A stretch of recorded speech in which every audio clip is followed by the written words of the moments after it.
नमस्ते दोस्तों, book menu में आपका स्वागत है। आज हम दी आर्ट ऑफ रिस्क किताब के बारे में बात करने जा रहे हैं, जिसे रिचर्ड हैरिस ने लिखा है। क्या आपने कभी सोचा है कि कुछ लोग बड़े से बड़ा रिस्क क्यों ले लेते हैं, जबकि कुछ लोग छोटी छोटी चीजों से भी डर जाते हैं? आखिर ऐसा क्यों होता है कि कुछ लोग अपनी जिंदगी में बड़े डिसीजंस बिना किसी हेजिटेशन के ले लेते हैं, जबकि कुछ लोग हर कदम उठाने से पहले 1000 बार सोचते हैं? क्या रिस्क टेकिंग कोई इनबिल्ट टैलेंट है जो सिर्फ कुछ खास लोगों को मिलता है, या फिर इसे सीखा जा सकता है? रिस्क यानी जोखिम हमारी जिंदगी का एक ऐसा हिस्सा है जिसे हम चाहे या न चाहे हमें फेस करना ही पड़ता है। लेकिन सवाल यह है कि रिस्क टेकिंग का सही तरीका क्या है? क्या यह सिर्फ लक किस्मत पर डिपेंड करता है, या इसके पीछे कोई साइंटिफिक लॉजिक है? अगर हम इस आर्ट को सीख ले तो क्या हम भी अपनी जिंदगी के सबसे बड़े डिसीजंस बिना डर के ले सकते हैं? आज हम बात करने वाले हैं एक ऐसी किताब की जो रिस्क टेकिंग के पीछे की साइंस को रिवील करती है।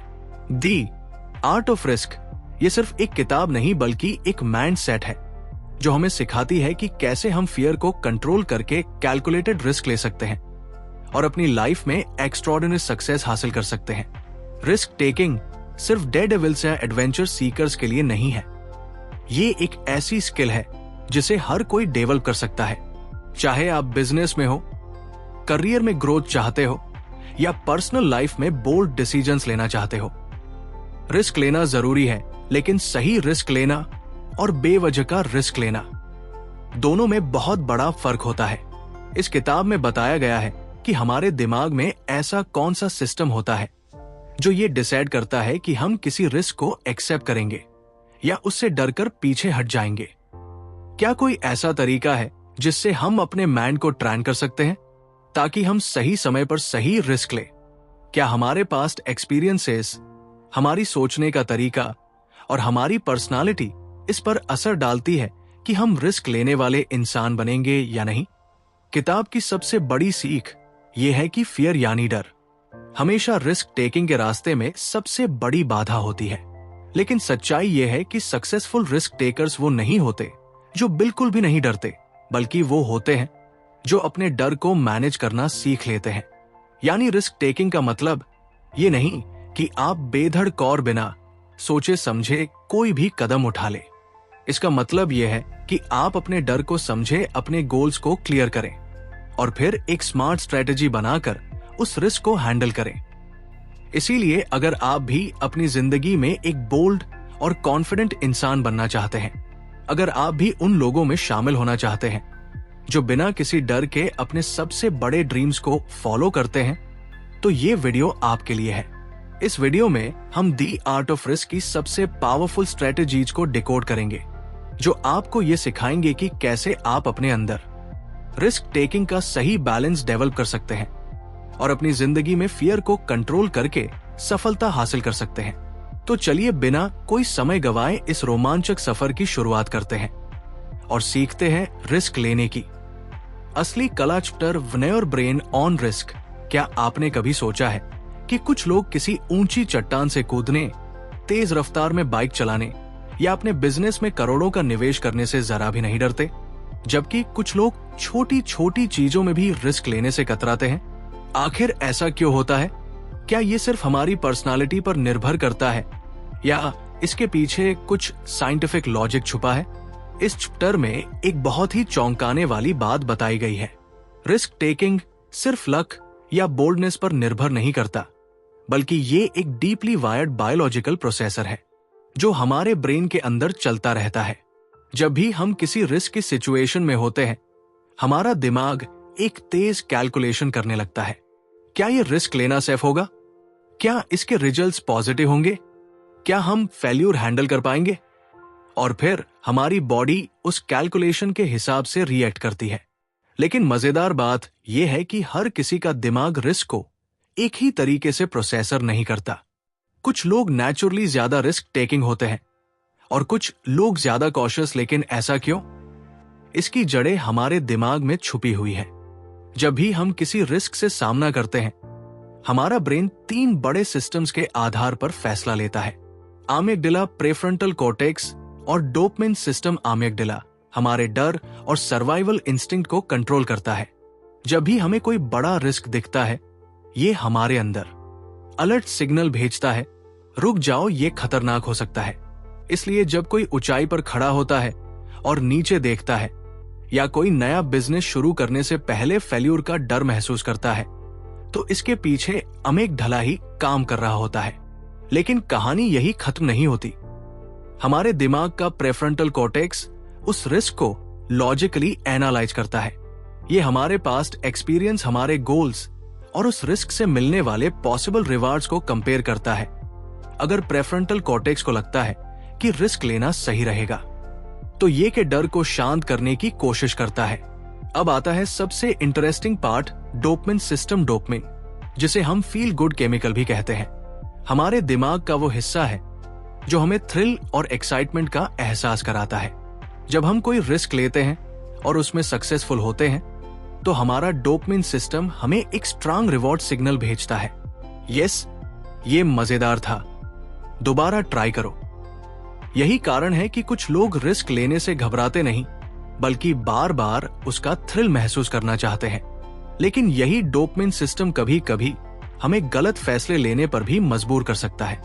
जब कोई person extreme risk taking behaviour दिखाता है, जैसे गैम्बलिंग है, स्पीड रेसिंग या अनावश्यक रूप से डेंजरस डिसीजंस लेना, तो इसका कारण डोपामिन की ओवर एक्टिविटी हो सकती है। कुछ लोग नेचुरली ज्यादा सेंसिटिव होते हैं और यही कारण है कि वो बार बार है रिस्क डिसीजंस लेते हैं, भले ही उसमें फेल्यूर का खतरा हो।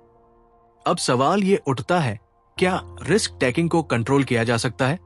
क्या हम अपने दिमाग को इस तरह से ट्रेन कर सकते हैं कि हम सही समय पर सही रिस्क ले और अननेसेसरी रिस्क से बचें? हाँ, ये पॉसिबल है। अगर हम अपने दिमाग के इन 3 सिस्टम्स को अच्छी तरह समझ ले, तो हम अपने फियर को मैनेज कर सकते हैं, अपनी लॉजिकल थिंकिंग को इंप्रूव कर सकते हैं और अपने डोपामिन सिस्टम को सही तरीके से कंट्रोल कर सकते हैं। इस चैप्टर में एक बहुत ही पावरफुल मैसेज है, रिस्क टेकिंग कोई रैंडम टैलेंट नहीं है, बल्कि ये एक बायोलॉजिकल और साइकोलॉजिकल प्रोसेसर है, जिसे हम समझकर मास्टर कर सकते हैं। जो लोग स्मार्ट रिस्क लेते हैं, वो अपनी इंस्टिंक्ट, एक्सपीरियंस और लॉजिकल थिंकिंग के बीच एक परफेक्ट बैलेंस बनाते हैं। वो न तो बिना सोचे समझे रिस्क लेते हैं और न ही किसी डर के कारण अपॉर्चुनिटीज मिस करते हैं। तो अगली बार जब आप किसी बड़े डिसीजन के सामने खड़े होंगे, तो खुद से एक सवाल पूछिए, क्या ये मेरा है जो मुझे रोक रहा है? क्या मेरा प्रेफ्रंटल कॉर्टेक्स इस रिस्क को सही तरीके से एनालाइज कर रहा है? क्या मेरा डोपामाइन सिस्टम मुझे सही रिवॉर्ड की ओर खींच रहा है? अगर आप इस फॉर्मूला को समझ लेते हैं, तो आप किसी भी रिस्क को समझदारी से हैंडल कर सकते हैं और अपनी जिंदगी में बड़े बड़े गोल्स अचीव कर सकते हैं। रिस्क एक आर्ट है और इसे मास्टर करना पॉसिबल है। बस आपको अपने दिमाग को सही तरीके से समझना होगा। Chapter 2, the myth of fearlessness. क्या आपने कभी ऐसे लोगों को देखा है जो ऊंचाई से छलांग लगाने में हिचकिचाते नहीं, जो तेज रफ्तार में बाइक दौड़ाते हैं, जो बिना किसी डर के नए बिजनेस आइडियाज पर करोड़ों रुपए लगा देते हैं? हमें लगता है कि ये लोग फियरलेस हैं, यानी इन लोगों को डर महसूस ही नहीं होता। लेकिन क्या सच में ऐसा होता है? क्या कुछ लोग जन्म से ही डर से मुक्त होते हैं, या फिर ये सिर्फ एक मिथ है? इस चैप्टर में इस बहुत बड़े भ्रम को तोड़ती है। फेयरलेसनेस नाम की कोई चीज होती ही नहीं। हकीकत यह है कि हर इंसान डरता है, चाहे वो कितना भी बहादुर क्यों न दिखे। फर्क बस इतना है कि कुछ लोग अपने डर को सही तरीके से मैनेज करना सीख जाते हैं और कुछ लोग डर के आगे घुटने टेक देते हैं। जब भी हम किसी रिस्की सिचुएशन में होते हैं, हमारा ब्रेन तुरंत अलर्ट मोड में चला जाता है। हमारे अंदर एक अनदेखी घबराहट पैदा होती है, हमारी हार्ट बीट तेज हो जाती है, हथेलियां पसीने से भीगने लगती है और दिमाग कहता है रुक जाओ, ये खतरनाक हो सकता है। ये हमारा है जो हमें सर्वाइवल मोड में डाल देता है। ये सिस्टम लाखों सालों से हमारे अंदर मौजूद है और यही हमें हर तरह के खतरों से बचाने में मदद करता है। लेकिन आज के दौर में खतरे सिर्फ जंगलों में जंगली जानवरों से नहीं होते, बल्कि career decisions, public speaking, investments और रिलेशनशिप में भी रिस्क होता है। लेकिन जब हम इन रिस्क को फेस करते हैं, तब भी हमारा दिमाग वही प्रिमिटिव प्रतिक्रिया देता है जो किसी जानलेवा खतरे को देखकर देता। अब सवाल यह है, अगर डर नेचुरल है तो फिर दुनिया के सबसे बड़े रिस्क टेकर्स कैसे इतने बड़े फैसले ले लेते हैं? क्या उनके अंदर डर नहीं होता? असली रिस्क टेकर्स वे लोग होते हैं जो डर को महसूस करने के बावजूद भी आगे बढ़ते हैं। वे अपने डर को अनदेखा नहीं करते, बल्कि उसे समझते हैं, उसे स्वीकार करते हैं और फिर उसी डर को अपनी ताकत बना लेते हैं। यही है असली माइंडसेट शिफ्ट जो एक आम इंसान और एक एक्स्ट्रॉर्डिनरी इंसान के बीच का सबसे बड़ा फर्क पैदा करता है। एक प्रोफेशनल स्काई डाइवर जब हजारों फीट ऊंचाई से कूदता है तो उसे भी डर लगता है। एक एंटरप्रेन्योर जब अपना पहला स्टार्टअप शुरू करता है तो उसे भी नाकामयाबी का डर होता है, लेकिन फर्क ये है कि वे इस डर को अपने ऊपर हावी नहीं होने देते। वे जानते हैं कि डर सिर्फ एक सिग्नल है जो हमें बताता है कि हम अपने कंफर्ट जोन से बाहर आ रहे हैं, और इसी कंफर्ट जोन से बाहर निकलकर ही कोई इंसान ग्रोथ कर सकता है। जब हम डर को पूरी तरह से समझ लेते हैं तो हम उसे अपने फायदे के लिए इस्तेमाल कर सकते हैं। डर हमें सतर्क बनाता है, हमें सोचने पर मजबूर करता है, हमें ज्यादा प्रिपेयर करता है। एक सही मात्रा में डर हमें बेहतर परफॉर्मेंस देने में मदद करता है, लेकिन अगर ये डर हद से ज्यादा बढ़ जाए तो ये हमें पैरालाइज कर देता है, हमें डिसीजंस लेने से रोकता है और हमारी जिंदगी को एक लिमिटिंग बॉक्स में बंद कर देता है। इसीलिए सबसे जरूरी चीज ये है कि हम अपने डर को दबाने की कोशिश न करें, बल्कि उसे मैनेज करना सीखें। ये सोचने की बजाय कि मैं डर को खत्म कैसे करूं, हमें ये सोचना चाहिए कि मैं इस डर के साथ कैसे आगे बढ़ सकता हूं।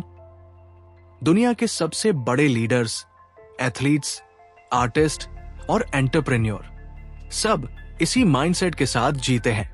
वे डर को खत्म नहीं करते, बल्कि उसे अपना दोस्त बना लेते हैं। तो अगली बार जब आपको किसी रिस्की डिसीजन के सामने घबराहट महसूस हो तो इसे कमजोरी मत समझिए। ये एक सिग्नल है कि आप अपनी लिमिट्स को पुश कर रहे हैं।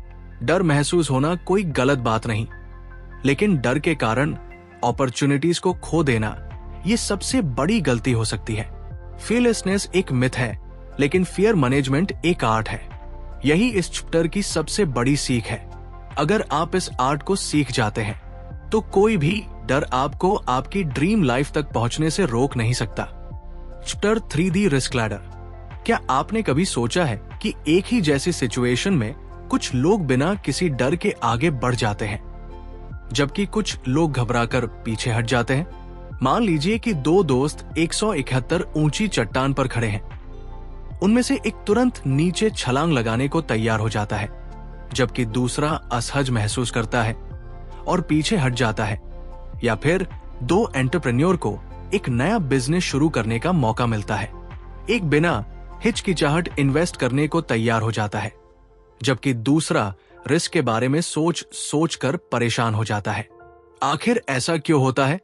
हर इंसान का रिस्क टेकिंग लेवल अलग अलग होता है। ये कोई फिक्स चीज नहीं है, बल्कि ये एक सीढ़ी लैडर की तरह काम करता है। यानी जब भी हम कोई रिस्क लेते हैं और उसमें सक्सेसफुल होते हैं तो हमारा दिमाग अगले बड़े रिस्क के लिए तैयार हो जाता है। लेकिन जब हम बार बार रिस्क से बचते हैं तो हमारा कॉन्फिडेंस कम होने लगता है और धीरे धीरे हम छोटे छोटे फैसलों में भी डर महसूस करने लगते हैं। सोचिए कि एक बच्चा पहली बार साइकिल चलाने की कोशिश कर रहा है। पहले वो डगमगाता है, गिरता है, लेकिन धीरे धीरे बैलेंस बनाना सीखता है। जब वो एक बार बिना गिरने के थोड़ी दूर तक चला लेता है तो उसका कॉन्फिडेंस बढ़ जाता है।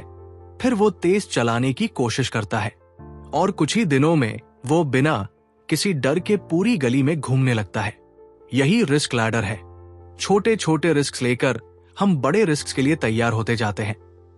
लेकिन अगर वो बच्चा शुरू में ही गिरने के डर से साइकिल चलाना छोड़ दे तो वो कभी सीख ही नहीं पाएगा। अब इसे असली जिंदगी में अप्लाई करें।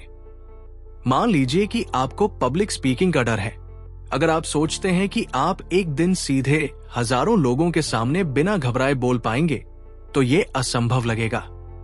लेकिन अगर आप छोटे स्टेप्स ले, पहले दोस्तों के सामने बोले, फिर छोटे ग्रुप में, फिर किसी मीटिंग में, तो धीरे धीरे आपका कॉन्फिडेंस बढ़ेगा और आप अपने फियर को ओवरकम कर लेंगे।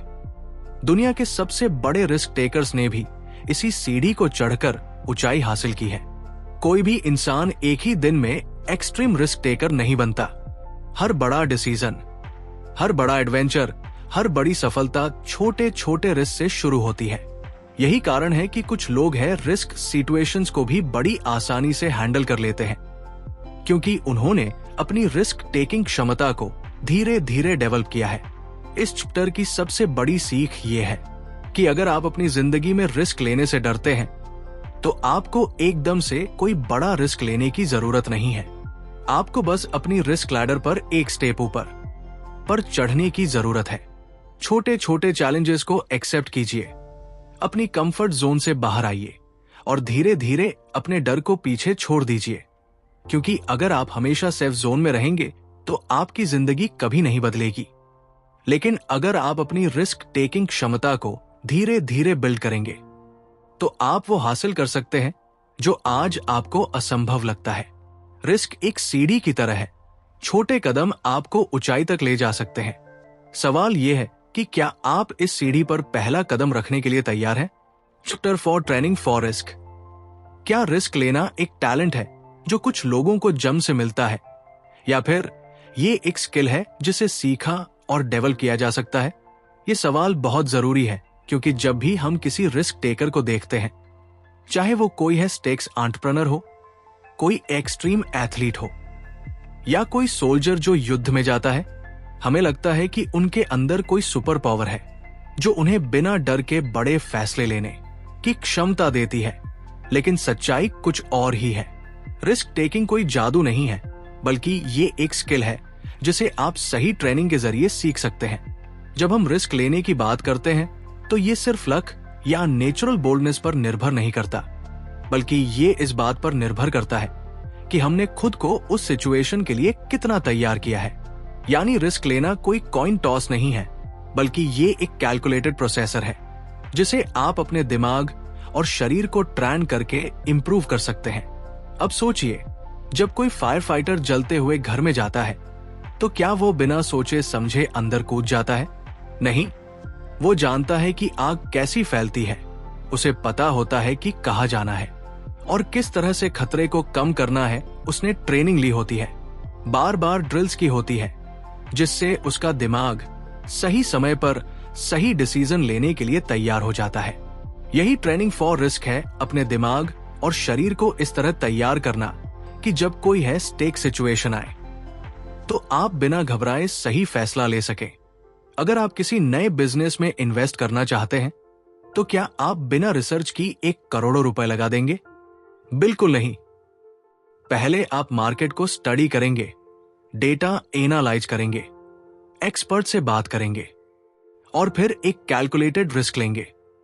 यही रिस्क टेकिंग का असली फॉर्मूला है। सही तैयारी, सही नॉलेज और सही एग्जीक्यूशन रिस्क टेकिंग को इंप्रूव करने के लिए सबसे जरूरी चीज है एक्सपोजर।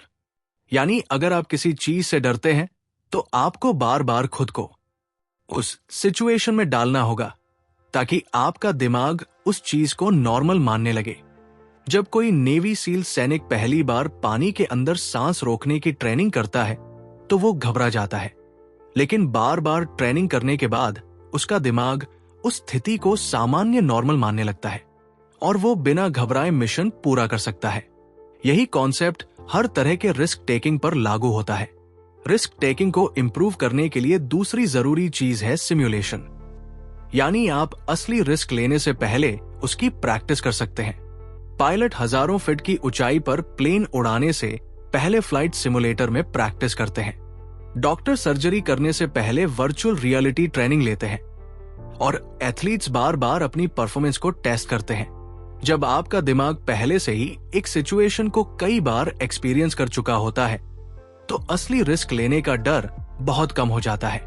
अब सवाल यह है कि क्या कोई भी इंसान खुद को एक स्मार्ट रिस्क टेकर बना सकता है? कैट सुकिल कहती है, हाँ बिल्कुल। अगर आप खुद को सही ट्रेनिंग और सही एक्सपोजर देते हैं तो आप अपने कंफर्ट जोन से बाहर आ सकते हैं और बेहतर डिसीजंस ले सकते हैं। हर बड़ा रिस्क टेकर पहले छोटे छोटे स्टेप्स लेकर खुद को तैयार करता है और यही सबसे बड़ा सीक्रेट है। इस चैप्टर की सबसे बड़ी सीख यह है कि रिस्क टेकिंग कोई मैजिक पावर नहीं बल्कि एक सीखी जाने वाली स्किल है। अगर आप सही ट्रेनिंग लेते हैं, सही माइंडसेट डेवलप करते हैं नॉइस और धीरे धीरे खुद को एक्सपोजर देते हैं, तो आप भी उन लोगों में शामिल हो सकते हैं जो बड़े से बड़ा रिस्क स्मार्ट तरीके से लेते हैं और अपनी जिंदगी में बड़ी सफलता हासिल करते हैं। तो अब सवाल यह है, क्या आप खुद को अगले रिस्क के लिए ट्रेन करने के लिए तैयार हैं? Chapter 5 the power of intuition. क्या आपको कभी ऐसा महसूस हुआ है कि कोई बड़ा फैसला लेने से पहले आपके अंदर से एक आवाज आई हो, यही सही है, यही करो, या फिर कोई सिचुएशन देखकर आपको अचानक एहसास हुआ हो कि यहां कुछ गलत है, मुझे इससे दूर रहना चाहिए? ये जो अंदर से आने वाली आवाज होती है, जिसे हम अक्सर सिक्स्थ सेंस या गुड फीलिंग कहते हैं, इसे ही इंट्यूइशन कहते हैं। और क्या आप जानते हैं कि दुनिया के सबसे बड़े रिस्क टेकर्स अपने डिसीजंस लेने में इसी इंट्यूइशन पर सबसे ज्यादा भरोसा करते हैं? इंट्यूइशन कोई जादू या रहस्य नहीं है, बल्कि ये हमारे दिमाग का एक बेहद शक्तिशाली डिसीजन मेकिंग टूल है जिसे हम अक्सर नजरअंदाज कर देते हैं। इंट्यूइशन हमें वो चीजें महसूस करने की शक्ति देता है जो हमारे कॉन्शियस माइंड के लिए तुरंत समझ पाना मुश्किल होता है। जब कोई अनुभवी डॉक्टर बिना किसी टेस्ट के ही मरीज की बीमारी का अंदाजा लगा लेता है, जब कोई इन्वेस्टर बिना ज्यादा डेटा देखे किसी बड़ी कंपनी में इन्वेस्ट कर देता है, या जब कोई सोल्जर किसी अनजान खतरे को पहले ही भांप लेता है, तो ये सब इंट्यूइशन की ताकत है। अब सवाल ये उठता है कि ये इंट्यूइशन काम कैसे करता है? जब हम कोई भी नया एक्सपीरियंस लेते हैं, तो हमारा दिमाग उस एक्सपीरियंस को अपने अंदर स्टोर कर लेता है। ये स्टोर की गई जानकारियां और पैटर्न्स हमारे अनकॉन्शियस माइंड में जमा होती रहती है। जब हम किसी रिस्क की सिचुएशन में होते हैं, तो हमारा दिमाग तेजी से इन पास्ट एक्सपीरियंसेस को स्कैन करता है और बिना किसी लॉजिकल एनालिसिस के हमें एक सिग्नल भेजता है, ये सही है या ये गलत है।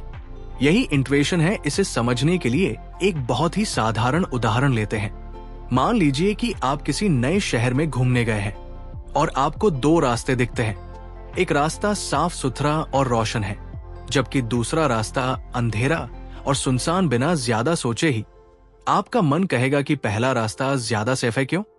क्योंकि आपके दिमाग ने आपके पास्ट एक्सपीरियंसेस और बचपन से सुनी गई कहानियों को मिलाकर एक पैटर्न बना लिया है कि सुनसान और अंधेरे रास्ते खतरनाक हो सकते हैं। यही इंट्यूइशन है। रिस्क टेकिंग के मामले में भी यही होता है। जब कोई प्रोफेशनल पोकर प्लेयर बिना ओपोनेंट के कार्ड्स देखे ही अंदाजा लगा लेता है कि सामने वाले के पास अच्छा हाथ है या नहीं। जब कोई स्टॉक मार्केट ट्रेडर किसी कंपनी के शेयर के बढ़ने या गिरने का सही अनुमान लगा लेता है, या जब कोई एथलीट बिना सोचे समझे सही डिसीजन ले लेता है, तो ये सब उनके सालों के अनुभव से आने वाले इंट्यूइशन के कारण होता है। यानी जितना ज्यादा आप किसी चीज में एक्सपीरियंस लेंगे, उतनी ही तेज आपकी इंट्यूइशन बनेगी। लेकिन एक दिलचस्प बात यह है कि इंट्यूइशन हमेशा सही नहीं होती। कभी कभी हमारा दिमाग पास्ट एक्सपीरियंसेस की वजह से गलत पैटर्न्स बना लेता है और हम गलत फैसले भी ले सकते हैं। इसलिए गाइड सुकेल बताती है कि इंट्यूइशन को शार्पन करने के लिए दो चीजें जरूरी है। पहला, ज्यादा से ज्यादा एक्सपीरियंस लेना, और दूसरा, अपनी इंट्यूइशन को डेटा और लॉजिक से क्रॉस चेक करना। इसका मतलब यह है कि आपको ब्लाइंडली सिर्फ इंट्यूइशन पर भरोसा नहीं करना चाहिए, बल्कि उसे लॉजिकल थिंकिंग के साथ बैलेंस करना चाहिए। रिस्क टेकिंग में इंट्यूइशन का सबसे बड़ा फायदा यह होता है कि यह हमें तेज डिसीजंस लेने में मदद करता है। जब हमारे पास ज्यादा सोचने का समय नहीं होता, जब हमें तुरंत कोई एक्शन लेना होता है, तब हमारा कॉन्शियस माइंड इतनी तेजी से प्रोसेसर नहीं कर सकता, लेकिन हमारा इंट्यूइटिव माइंड पहले से ही तैयार होता है। यही कारण है कि एक्सपीरियंस्ड लोग ज्यादा तेज और सही फैसले ले पाते हैं, क्योंकि उनकी इंट्यूइशन पहले से शार्प होती है। इस चैप्टर की सबसे बड़ी सीख यह है कि इंट्यूइशन एक सुपर पावर की तरह काम कर सकती है, लेकिन इसे डेवलप करने की जरूरत होती है। जितना ज्यादा आप खुद को न्यू एक्सपीरियंसेस में डालेंगे, जितना ज्यादा आप अपने पास्ट मिस्टेक से सीखेंगे, उतनी ही बेहतर आपकी इंट्यूइटिव पावर बनेगी। और जब आपकी इंट्यूइशन स्ट्रांग हो जाएगी, तब आप किसी भी रिस्की सिचुएशन में तेज और सही डिसीजंस ले पाएंगे। तो सवाल यह है, क्या आप अपनी इंट्यूशन की पावर को अनलॉक करने के लिए तैयार हैं? Chapter 6 the risk taking personality. क्या कभी आपने सोचा है कि कुछ लोग किसी भी सिचुएशन में रिस्क लेने के लिए तैयार रहते हैं, जबकि कुछ लोग जरा सा भी रिस्क लेने से बचते हैं? कुछ लोग ऊंचाई से छलांग लगाने, तेज रफ्तार में बाइक चलाने या नए बिजनेस में करोड़ों लगाने से नहीं घबराते, जबकि कुछ लोग छोटी छोटी चीजों में भी 1000 बार सोचते हैं। आखिर ऐसा क्यों होता है? क्या रिस्क टेकिंग एक आदत है, एक सीखी जाने वाली स्किल है, या फिर यह पर्सनालिटी का हिस्सा है? रिस्क टेकिंग कोई एक जैसा बिहेवियर नहीं है, बल्कि ये हमारी पर्सनालिटी का हिस्सा होता है। यानी हर इंसान में रिस्क लेने की क्षमता अलग अलग होती है, और ये बहुत हद तक इस बात पर निर्भर करता है कि हमारा दिमाग किस तरह से बना है। जब हम रिस्क टेकिंग की बात करते हैं तो ये सिर्फ एक चॉइस नहीं होती, बल्कि ये हमारी बायोलॉजी, साइकोलॉजी और पास्ट एक्सपीरियंसेस से जुड़ी होती है। कुछ लोगों के दिमाग में डोपामिन सिस्टम बहुत एक्टिव होता है, जो उन्हें थ्रिल और एक्साइटमेंट की तरफ खींचता है। यही कारण है कि कुछ लोग एडवेंचर स्पोर्ट्स, गैम्बलिंग और है स्टेक्स बिजनेस में ज्यादा दिलचस्पी लेते हैं। उनका दिमाग उन्हें लगातार नयापन खोजने के लिए प्रेरित करता है। वही कुछ लोगों का दिमाग ज्यादा कॉशियस होता है, जो उन्हें हर रिस्क को एनालाइज करने और सेफ रहने के लिए कहता है। रिस्क टेकिंग पर्सनालिटी को 3 अलग अलग कैटेगरीज में बांटा जा सकता है। कुछ लोग नेचुरली है रिस्क टेकर्स होते हैं, कुछ मॉडरेट रिस्क टेकर्स होते हैं, और कुछ लोग लो रिस्क टेकर्स होते हैं। रिस्क टेकर्स वे होते हैं जो किसी भी नई चुनौती को लेकर एक्साइटेड हो जाते हैं। उन्हें लगातार नयापन चाहिए होता है और वे अनिश्चितताओं, अनसर्टेनिटी को एक्सेप्ट करना जानते हैं। मॉडरेट रिस्क टेकर्स वे होते हैं जो कैलकुलेटेड रिस्क लेते हैं, यानी वे सोच समझकर फैसले लेते हैं, लेकिन जरूरत पड़ने पर बड़े कदम उठाने से पीछे नहीं हटते। लो रिस्क टेकर्स वे होते हैं जो स्टेबिलिटी को प्राथमिकता देते हैं, हर स्थिति में सेफ रहना चाहते हैं और अनिश्चितताओं से बचते हैं। अब सवाल ये उठता है कि क्या रिस्क टेकिंग पर्सनालिटी को बदला जा सकता है? कहती है कि हाँ, ये संभव है। रिस्क टेकिंग कोई फिक्स ट्रेड नहीं है, बल्कि ये हमारी हैबिट्स, एनवायरनमेंट और एक्सपीरियंसेस से प्रभावित होती है। अगर कोई लो रिस्क टेकर है तो वो धीरे धीरे अपनी रिस्क टेकिंग क्षमता को बढ़ा सकता है। जब हम खुद को छोटी छोटी रिस्की सिचुएशंस में डालते हैं और उन्हें सफलतापूर्वक हैंडल करते हैं, तो हमारा दिमाग रिस्क टेकिंग को नॉर्मल मानने लगता है। इसी तरह है रिस्क टेकर्स को यह सीखने की जरूरत होती है कि वे कब और कितना रिस्क ले ताकि वे अननेसेसरी लॉस से बच सके। रिस्क टेकिंग पर्सनालिटी को समझने का सबसे बड़ा फायदा यह है कि आप अपनी स्ट्रेंथ और वीकनेस को पहचान सकते हैं। अगर आप नेचुरली रिस्क अवार्ड्स हैं, तो आप अपनी कंफर्ट जोन से बाहर निकलकर खुद को चैलेंजेस में डाल सकते हैं, और अगर आप बहुत ज्यादा रिस्क टेकिंग है तो आप खुद को कंट्रोल करके ज्यादा कैलकुलेटेड और थॉटफुल डिसीजंस ले सकते हैं। इस चैप्टर की सबसे बड़ी सीख यह है कि रिस्क टेकिंग पर्सनालिटी कोई स्थायी चीज नहीं है।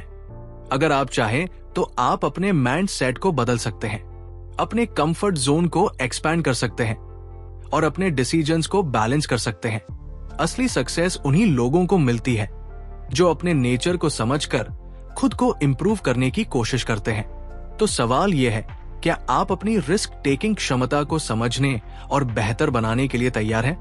कंक्लूजन, रिस्क एक ऐसा शब्द जो कुछ लोगों के लिए एक्साइटमेंट लाता है और कुछ के लिए डर, लेकिन रिस्क टेकिंग कोई रैंडम एक्ट नहीं, बल्कि एक सीखी जाने वाली स्किल है। ये हमारे दिमाग की हार्ड वायरिंग, हमारे एक्सपीरियंसेस और हमारी पर्सनालिटी से जुड़ा हुआ है। इस किताब में हमने जाना कि कैसे हमारा ब्रेन रिस्क को प्रोसेसर करता है, कैसे फियर को मैनेज किया जा सकता है और कैसे छोटी छोटी कैलकुलेटेड रिस्क्स हमें बड़ी सक्सेस तक ले जा सकती है। दी आर्ट ऑफ रिस्क हमें यह सिखाती है कि कोई भी इंसान एक स्मार्ट रिस्क टेकर बन सकता है, अगर वो सही माइंडसेट और सही ट्रेनिंग अपनाए। दुनिया के सबसे बड़े एंटरप्रेन्योर, एथलीट्स और लीडर्स ने अपनी इंट्यूशन को शार्पन किया, अपनी रिस्क टेकिंग स्किल्स को डेवलप किया और अपने कंफर्ट जोन से बाहर निकलकर बड़े डिसीजंस लिए। उन्होंने न सिर्फ अपने डर पर काबू पाया, बल्कि रिस्क को एक अपॉर्चुनिटी की तरह देखा। इस किताब की सबसे बड़ी सीख यही है कि रिस्क टेकिंग कोई कॉइन टॉस नहीं है, ये एक आर्ट है। इसे आप जितना ज्यादा समझेंगे और प्रैक्टिस करेंगे, उतना ही ज्यादा आप अपनी जिंदगी में बोल्ड और मीनिंगफुल डिसीजंस ले पाएंगे। चाहे आप करियर में आगे बढ़ना चाहते हो, कोई नया बिजनेस शुरू करना चाहते हो, या अपनी जिंदगी के किसी भी क्षेत्र में बड़ा कदम उठाना चाहते हो, रिस्क से भागने के बजाय उसे समझना और अपनाना जरूरी है। अगर आपको ये किताब पसंद आई और इससे आपको कुछ नया सीखने को मिला तो इसे अपनी जिंदगी में अप्लाई करने की कोशिश जरूर करें। रिस्क टेकिंग ही वो ब्रिज है जो आपको एक ऑर्डिनरी लाइफ से एक्स्ट्राऑर्डिनरी सक्सेस तक ले जाता है। तो अगली बार जब आपके सामने कोई बड़ा डिसीजन आए तो खुद से पूछे, क्या ये रिस्क लेने लायक है? और अगर हाँ तो मैं इसे स्मार्ट तरीके से कैसे ले सकता हूं? अगर आपको ये वीडियो पसंद आया तो इसे लाइक और शेयर करना ना भूलें। बुक मीडिया चैनल को सब्सक्राइब करें और बेल आइकॉन दबाएं ताकि आपको इसी तरह की और भी पावरफुल बुक समरीज मिलती रहे। आप हमें कमेंट्स में बताइए कि ये किताब आपको कैसी लगी और कौन सी अगली किताब की समरी आप देखना चाहते हैं। तो दोस्तों, आज का हमारा किताब का सारांश यही था। आपको कैसा लगा? कृपया कमेंट करके बताएं और अंत तक सुनने के लिए धन्यवाद।